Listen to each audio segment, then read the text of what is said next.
ఈ భోగాపురం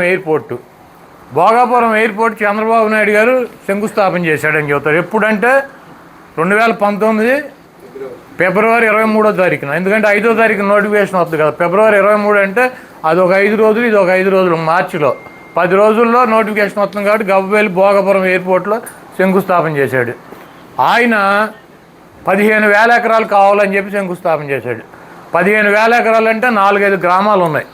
ఆ గ్రామాల్లో ఒక గ్రామంలో ఉన్నటువంటి ఎన్నికలప్పుడు జగన్మోహన్ రెడ్డి గారు వెళ్తే ఒక గ్రామంలో ఉన్నటువంటి మహిళ ఇక్కడికి ఎర్ర బస్సు రాదు, మమ్మల్ని మాకెందుకు మా పొలాలు తీసుకుని మమ్మల్ని ఎందుకు ఇబ్బంది పెడుతున్నారని అడిగారు.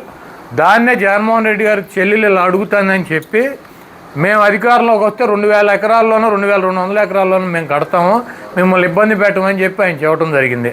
అదేవిధంగా ఈయన శంకుస్థాపన చేసినటువంటి ప్రాంతాన్ని కానీ ఆ పిల్ల అడిగినట్టు ఊరు కానీ దీంట్లో కలవలా.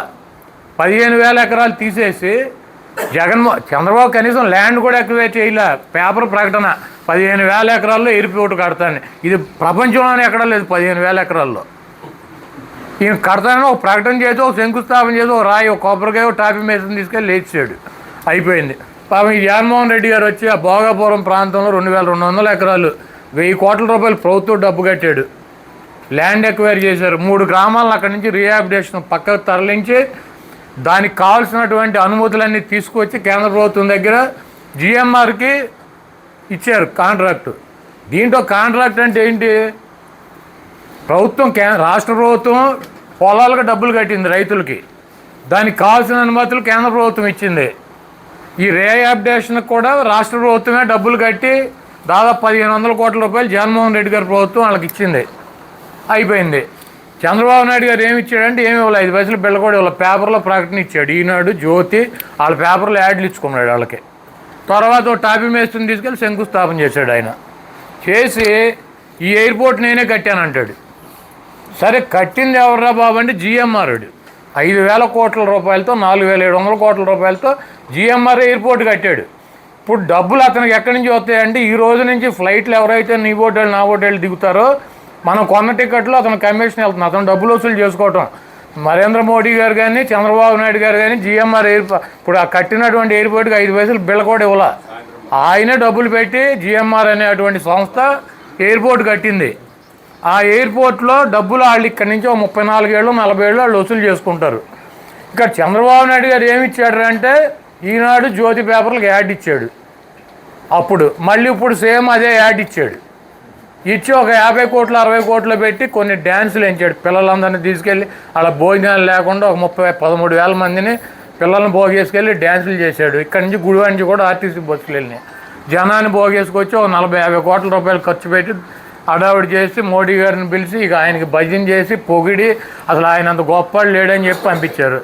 పంపించిన 2 రోజులకి బీహార్లో జాతీయ అధ్యక్షుడు స్థానాన్ని కోల్పోయింది బీజేపీ. అట్లాగే మధ్యప్రదేశ్లో బీజేపీ అధికారంలో ఉంది. అక్కడ కాంగ్రెస్ ఎమ్మెల్యేని దుర్మార్గంగా డిస్క్వాలిఫై చేశారు. ఆ ఎన్నికల్లో మళ్ళీ కాంగ్రెసే డబుల్ మెజార్టీతో గెలిచింది అక్కడ. అదేవిధంగా గుజరాత్లో కూడా 1,00,000 ఓట్ల మెజార్టీతో గెలిచినటువంటి సీటు 29,000 మెజార్టీకి వచ్చింది. సూపర్ 6 సూపర్ 0 చేశాడు. 1,500 మహిళలకు ఇస్తాడు. ఇచ్చాడా? ఇవ్వలా. అదేవిధంగా నిరుద్యోగులకు 3,000 రూపాయలు వృత్తి ఇస్తాడు. ఇచ్చాడా? ఇవ్వలా. 20 లక్షల ఉద్యోగాలు ఇస్తాడు. ఇచ్చాడా? కొత్తగా ఈ 2 సంవత్సరాలు ఒక పెన్షన్ కూడా శాంక్షన్ చేసిన పరిస్థితి లేదు. 50 సంవత్సరాలు దాటిన వాళ్ళకి బీసీలకు కానీ ఎస్సీలకు కానీ ఎస్టీలకు కానీ పెన్షన్లు ఇస్తాడు. ఇచ్చాడా? ఇళ్ల స్థలాలు ఇవ్వాల, ఇల్లు కట్టుకోవడం డబ్బులు ఇవ్వాల. ఆల్రెడీ కట్టినటువంటి ఆఖరి దశలో ఉన్న ఇళ్లకు కూడా నిర్మాణాలకు డబ్బులు ఇవ్వట్లా. అదేవిధంగా ఆయన ఇచ్చిన వాగ్దానాలు అలా ఉంటే ఇక్కడ మళ్ళీ లోకల్గా మేము అధికారంలోకి వస్తే మీ ఇళ్లకు లోన్ రద్దు చేస్తాం, మీకు రుణమాఫీ చేస్తాం, చంద్రబాబు అయిపోతే నా జేబులో డబ్బులు ఇస్తా, ఇవన్నీ సొల్లు కబుర్లు ఇక్కడ చెప్పారు అక్కడ చెప్పారు. మొత్తం ఢిల్లీ నుంచి గల్లీ దాకా చెప్పారు. ఎవడికి వచ్చింది ఆడు చెప్పాడు. ఏ ఒక్క వాగ్దానాన్ని నెరవేర్చలా. ప్రజలైతే ఇవన్నీ గమనిస్తున్నారు. కాబట్టి మనకి రేపు జరగబోయేటువంటి స్థానిక సంస్థల ఎన్నికల్లో ఎవరు కూడా భయపడాల్సిన అవసరం లేదు. కొంతమందిని జైలుకి పంపిస్తారు. వెళ్ళొద్దాం 3 నెలల్లో 2 నెలల్లో 4 నెలల్లో పంపుతారు. ఎవరు కూడా అధైర్యపడవద్దు, భయపడాల్సినటువంటి అవసరం కూడా లేదు. జగన్మోహన్ రెడ్డి గారు ఎక్కడ కూడా యునానిమస్ అవ్వకూడదని చెప్పారు. యునానమస్ అవ్వకుండా మనం పోటీలు పెట్టి మన పార్టీ జగన్మోహన్ రెడ్డి గారు 2019 నుంచి 24 దాకా ఆయన ఇచ్చినటువంటి మాట, ఆయన చెప్పినటువంటి చేసినటువంటి కార్యక్రమాలు ప్రజలకు తీసుకెళ్దాం. చంద్రబాబు నాయుడు, పవన్ కళ్యాణ్, బీజేపీ కూటమిగా వచ్చి ఈ కూటమిలో ఉన్నటువంటి ప్రజల్ని ఈ పార్టీలు ఎలా మోసం చేసే అన్నది కూడా ప్రజల దగ్గరికి తీసుకెళ్దాం. తప్పకుండా ప్రజలు అధికారం ఉన్నా 164 సీట్లు ఉన్నా మీరు 4 ఉన్నా 6 ఉన్నా ప్రజలైతే భయపడేటువంటి పరిస్థితి ఉండదు. ఈ రాష్ట్ర ప్రజలు రేపు జరగబోయేటువంటి స్థానిక సంస్థల ఎన్నికల్లో తప్పకుండా బుద్ధి చెబుతారు. అదేవిధంగా ఈరోజు రైతాంగం నీళ్లు లేక తీవ్ర ఇబ్బందుల్లో ఉంది. పులిచెంతలో 30 టీఎంసీలు నీళ్లు ఉన్నాయి. పట్టిసీమ నుంచి నీళ్లు తోడుతున్నాడు, సముద్రంలో కూడా కలుస్తున్నాయి గోదావరి నీరు. పైన ఆల్మట్టి నిండింది, తుంగభద్ర, జోరాల కూడా నీళ్లు వచ్చినాయి. అయినా కూడా నీళ్లు ఉంచుకొని కూడా వదల. ఏంట్రా బాబు అని అడిగితే నిన్న శశాన్ని వీళ్ళందరూ ఎస్సీ దగ్గరికి వెళ్ళి అడిగారు. మన జిల్లా వాళ్ళు నీళ్ళు లేక రైతులు ఇబ్బంది పడుతున్నారు. కాలువలో సగం నీళ్లు ఉన్నాయి, సగం ఒంట్లో మోటార్లు పెట్టి తోడుకోవాల్సినటువంటి పరిస్థితి ఉంది. రైతాంగం డీజిల్ కింద అయిపోతున్నారు, వాళ్ళు ఇబ్బంది పడుతున్నారు. ఎందుకు వదలలేదు నీళ్ళు అంటే మాదేం లేదు సార్, పైనుంచి చెప్పాలంటారు వాళ్ళు.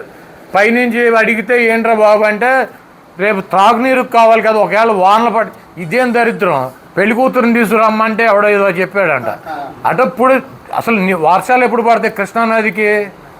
ఆగస్టు, సెప్టెంబర్, అక్టోబర్లో వానలు పడతాయి. కృష్ణా నదికి ఆగస్టు, సెప్టెంబర్ వస్తాయి. ఇప్పుడు అసలు వాళ్ళ ఆగస్టు 3వ తారీఖు 4వ తారీఖు వచ్చింది. అసలు ఆగస్టు ఫస్ట్ వీక్లోనే పెళ్లి కూతురుని తీసుకురండి అంటే అక్టోబర్ రేపు సమ్మర్కి వాటర్ తాగడానికి నీళ్ళు లేకపోతే ఏం చేయాలంటారు. అంటే సమ్మర్కి ఇవన్నీ నిండినాక పంటలన్నీ ఎండిపోయి మొత్తం నాశనం అయిపోయినాక అప్పుడు అక్టోబర్లో ఫ్లడ్ వచ్చిందని ఇవన్నీ సముద్రంలోకి వదులుతారు. కాబట్టి రైతాంగాన్ని ఇబ్బంది పెడుతున్నారు. వాళ్ళకి ఎరువులు కావాలంటే ఓటీపీలు కావాలి, వెళ్ళి అక్కడ గంటల షాపులో కూర్చోవాలి. ఎరువులు ధరలు పెరిగినాయి. ఆక్వా రైతాంగం ఉంది మనకు 1-2 మండలాల్లో. ఆక్వా రైతులు ఇబ్బంది పడుతున్నారు, సామాన్యమైనటువంటి ప్రజలు ఇబ్బంది పడుతున్నారు. రాజకీయ పార్టీలలో ఉన్నటువంటి నాయకత్వం మీద దొంగ కేసులు పెడుతున్నారు. వాళ్ళ భార్యలు బట్టలు వాళ్ళే చించేసుకుంటున్నారు, మన మీద కేసులు పెడుతున్నారు తీసుకొచ్చి. నిన్న అనంతపూర్లో విషయాల్లో మన ఎమ్మెల్యే చూశారు కదా, విరూపాక్షి అతను వెళ్ళాడు, మాట్లాడాడు, వచ్చేసాడు. రాత్రి ఇంటికాడ పోడుకుంటే తలుపులు బాగా కూడా తీసుకుపోయారు. ఏంట్రా అంటే ఆ అమ్మాయి బట్టలు చించేసాడు అని చెబుతున్నారు. సరే బట్టలు చించేయడం ఏంటంటే చూస్తే పొద్దున్నే వీడియో వాళ్ళ ఆయనే చించేస్తున్నాడు, బట్టలు చించేసి ఆ ఎమ్మెల్యే చించాడని చెబుతున్నారు. మళ్ళీ ఆ కేసుకి మళ్ళీ బెయిల్ వచ్చేద్దామో, ఈ దొంగ వీడియో బయటకు వచ్చింది కదా, మరి బెయిల్ వచ్చేద్దామని చెప్పి మళ్ళీ పొద్దున్నేనంట కారు సీజ్ చేశారంట. కారు ఎందుకు సీజ్ చేస్తారు, ఎమ్మెల్యేది సీజ్ చేశారంట. సీజ్ చేస్తేనంటే ఆ కారులో రాడ్లు కత్తులు ఉన్నాయంట. ఏమంటే ఇప్పుడు నన్ను అరెస్ట్ చేసి పట్టుకుపోతారు. మా తమ్ముడో శశాన్నో శ్రీనునో ఒకవేళ నా కారులో కత్తులు రాడ్లు ఉన్నా కూడా ఈ అడుగులు వస్తారని తీసేస్తాడు కదా, ఉంచుతారా? దాంట్లో పెట్టి ఉంచుతారా? ఆల్రెడీ పోలీసు వాళ్ళు పట్టుకున్న అక్కడ ఈయన కారులో పెట్టుకుని కూర్చున్నాడంట. డాష్ బోర్డు పైన ఒకటి, సీట్లో ఒకటి, బయటికి కనపడేది. అంటే ఇంకో కేసు పెట్టాలి, దాంట్లో బెయిల్ రాకుండా ఉండాలి. ఇటువంటి కార్యక్రమాలన్నీ చేస్తారు. వీటన్నిటికీ సిద్ధపడదాం. జగన్మోహన్ రెడ్డి గారు 2029లో ముఖ్యమంత్రి అవుతారు. వాళ్ళు ఏదో మేము అధికారం ఉంది కదా అని చెప్పి చేస్తున్నారు. 29లో జగన్మోహన్ రెడ్డి గారు అధికారంలో వచ్చినాక ఈ కార్యక్రమాలు ఎవరెవరైతే ఏ కార్యక్రమాలు చేశారో దానికి 10 అనుభవిస్తారు. 1, 2, 3 కాదు, 10 అనుభవిస్తారు.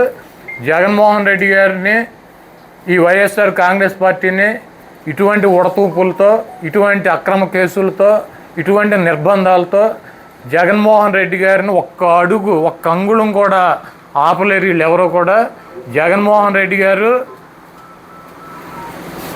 నీతిగా, నిజాయితీగా, అబద్ధం ఆడకుండా ప్రజలను నమ్ముకొని ప్రజల కోసం పార్టీ పెట్టి అదే దారిలో పోరాటం చేస్తున్నటువంటి వీరుడు జగన్మోహన్ రెడ్డి.